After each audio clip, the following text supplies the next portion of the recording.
I don't know if everyone got the memo, but movies are back. 2026 is shaping up to be the best year at the box office since pre-COVID times.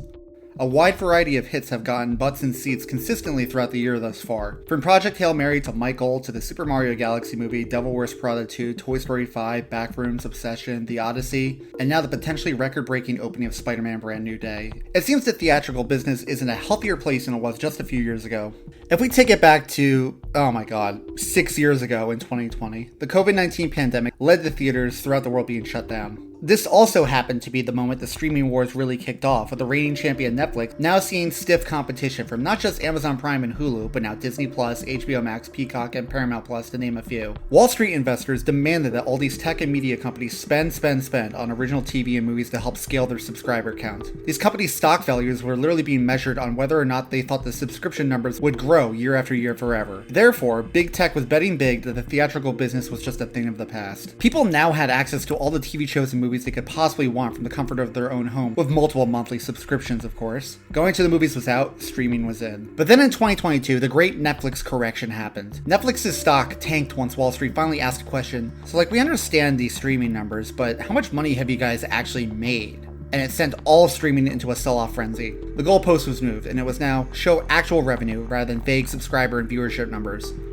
Netflix announced it would launch an ad tier, and soon all the services would follow. Suddenly, streaming services were about to become more expensive again, and now have ads. It was basically cable all over again with extra steps. But now it's worse, since TV shows would not come out on consistently yearly schedules. No.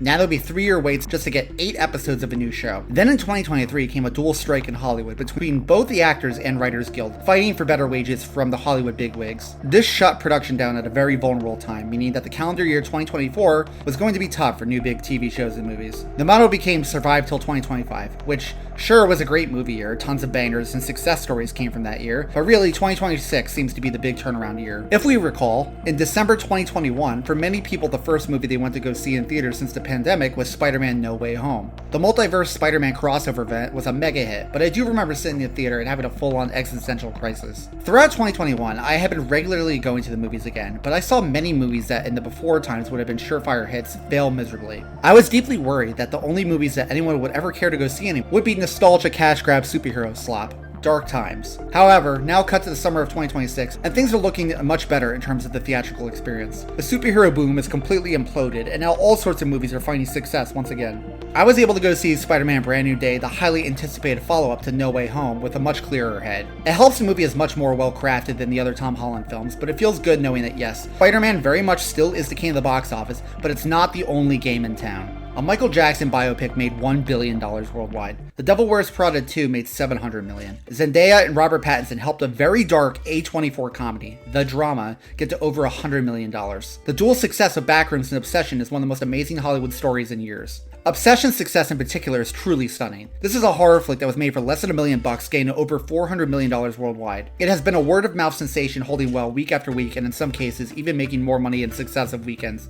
That is unheard of in today's market. And of course, there's the big one, Christopher Nolan's The Odyssey, the must-see event of the year. This epic has driven audiences insane over getting the most premium screens possible, debates over formats to see it in. In fact, the IMAX 70mm screens are now sold out through September. People want to go see movies again. Meanwhile, the old playbook for many is not working anymore. Films like Masters of the Universe, Supergirl, and Moana completely belly flopped at the box office. These are movies that would have been massive pre-COVID, but audience tastes are changing. 80s nostalgia is dead once and for all, and the end of Stranger Things plus Masters of the Universe bombing signals the generation that was really into 80s stuff is way too old to care anymore. Late 90s and early 2000s nostalgia is in. These things work in 20-year cycles. The general public does not care about cinematic universes anymore. You can't just release a butchered Supergirl movie in theaters and make an insane amount of money. It has to be good and have a bigger hook than that. I know I am saying this the weekend that Brand New Day is going to potentially break Endgame's opening weekend record, but Spidey is the exception to the rule. Spider-Man transcends comic book characters. He is like James Bond or Batman. People will go see his movies forever. Avengers Doomsday also is going to be massive because people are curious about a big major crossover movie like that. But these are exceptions. Any old superhero movie is not going to put up big numbers anymore. Look at Thunderbolts or The Marvels. Meanwhile, look at Aquaman and Captain Marvel. Both of these movies made $1 billion back in 2018 and 2019 during peak superhero times. That is no longer the case. The general public will not show up for these anymore. It needs to be the big ticket items. There is too much homework involved to care. But Spider-Man feels generational inspirational and fresh in a way that casuals still want to go. The Moana remake falling flat on its face is especially funny and justified. It was too much too soon. The other Disney live-action remakes worked in spite of the fact that they were hideous, cynical abominations. Mostly because they're remakes of films that parents remember growing up with and want to take their kids to go see in theaters to re-experience it through their child's eyes. Moana is only 10 years old, and not only that, the animated sequel just came out. The nostalgia machine did not work for this yet. The little kids that grew up with Moana are probably only teenagers now.